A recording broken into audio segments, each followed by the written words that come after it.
Kisah 5 orang terkaya Indonesia pilih jadi mualaf hingga bangun ratusan masjid.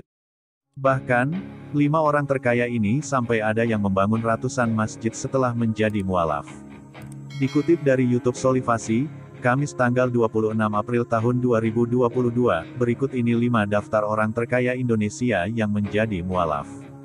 1. Irwan Musri. Irwan Musri merupakan orang terkaya Indonesia sekaligus suami dari musisi Maya Estianty yang memutuskan untuk menjadi mualaf. Dia lahir dari keluarga Yahudi. Kemudian melalui masa kecilnya hingga lulus SMP di Surabaya. Setelah itu, dia melanjutkan pendidikan ke Los Angeles, Amerika Serikat. Awalnya, Irwan hanya ingin pindah negara saja tanpa terpikir untuk melanjutkan kuliah di sana. Dia juga pernah menjadi pembersih jendela gedung. Sampai suatu saat, dia diangkat menjadi manajer di suatu perusahaan di sana. Pada 1987, Irwan memutuskan kembali ke Indonesia untuk merintis bisnis jam tangannya. Saat ini, Irwan telah menjabat sebagai Presiden Direktur dan CEO Timerindo Perkasa International Time International, perusahaan yang memegang hak retail dari 40 merek jam tangan eksklusif dunia dan produk gaya hidup kelas atas seperti Gucci, Rolex, Chanel, dan lainnya. 2. Jusuf Hamka. Jusuf Hamka adalah orang terkaya Indonesia yang menjadi mualaf. Pria yang akrab disapa Baba Alun ini adalah salah satu bos perusahaan jalan tol PT Citra Marga Nusapala Persada. Dia dikenal dengan sifat yang dermawan dan senang membantu orang lain tanpa peduli latar belakang. Karena sifat rendah hatinya ini membuat masyarakat semakin kagum dengan pengusaha berdarah Tionghoa ini. Adapun Jusuf Hamka memiliki cita-cita untuk membangun 1000 masjid. Salah satu yang telah berhasil adalah Masjid Baba Alun yang berada di bawah kolong tol Irwiyoto Wiono. Di mana, masjid bangunan khas Tionghoa itu menyediakan balai masyarakat yang boleh ditempati masyarakat tanpa hunian. Lalu, Jusuf Hamka juga membuka warung nasi kuning pojok halal yang seporsi nasinya hanya Rp3.000 dan bisa mengambil sepuasnya. Tidak jarang, ia juga memberikan makanan secara gratis bagi masyarakat kurang mampu. Di tahun 2020, Jusuf Hamka membuka warung sembako dengan harga murah untuk masyarakat yang terdampak pandemi COVID-19. Pembeli hanya harus membayar Rp5.000 untuk satu paket sembako yang terdiri dari beras, mie instan, kornet, dan teh. Ada satu prinsip yang dipegang teguh olehnya, jangan pernah merasa jadi miskin saat membantu orang lain. 3. Lee Kang Hyun. Orang terkaya di Indonesia bernama Lee Kang Hyun ini juga memutuskan menjadi mualaf. Pria yang akrab disapa Pak Haji ini adalah mantan Vice President Samsung Indonesia. Awalnya, Lee mulai bertugas di Samsung Indonesia pada 1993 dan bertanggung jawab atas banyak hal dalam kegiatan operasional, mulai ekspor-impor, ketenagakerjaan, keuangan, sampai urusan logistik. Tapi, pada 2012, Lee kembali lagi ke Indonesia sebagai Corporate Business Vice President. 1 tahun setelah itu, dia menjabat sebagai Corporate Business and Corporate Affairs Vice President, PT Samsung Electronics Indonesia, SEIN. Akhirnya, usai bekerja 28 tahun di Samsung, Lee memutuskan untuk pindah ke perusahaan otomotif Hyundai Motor Asia Pasifik. Kini, Lee menjabat sebagai Vice President sekaligus Chief Operating Officer COO.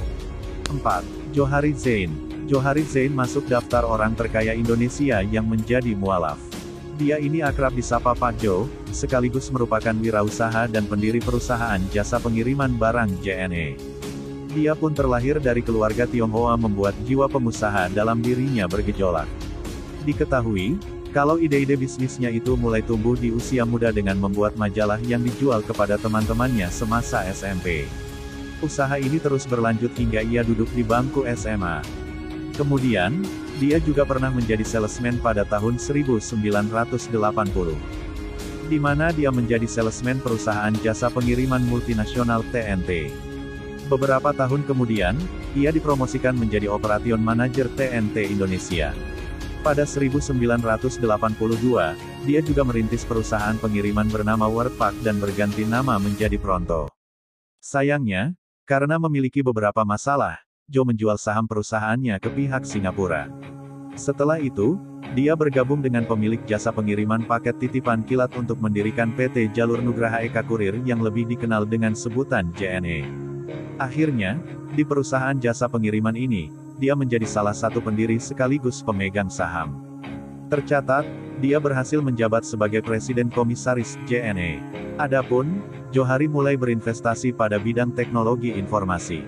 Dilanjut pada 2017, dia kembali mendirikan perusahaan logistik berbasis aplikasi online bernama Paxel.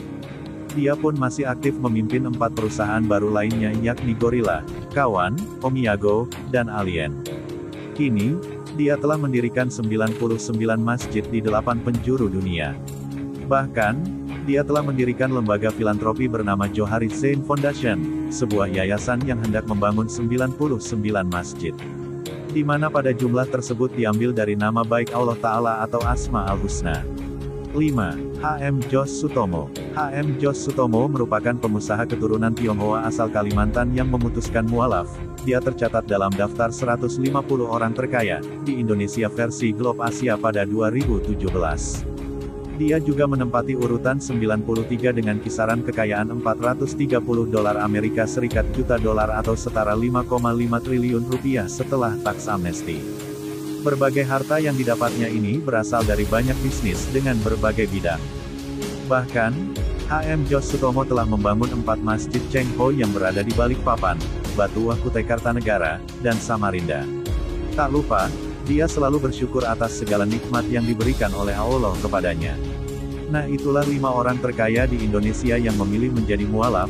Semoga menjadi inspirasi buat kita semua.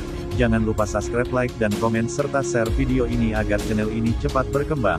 Terima kasih.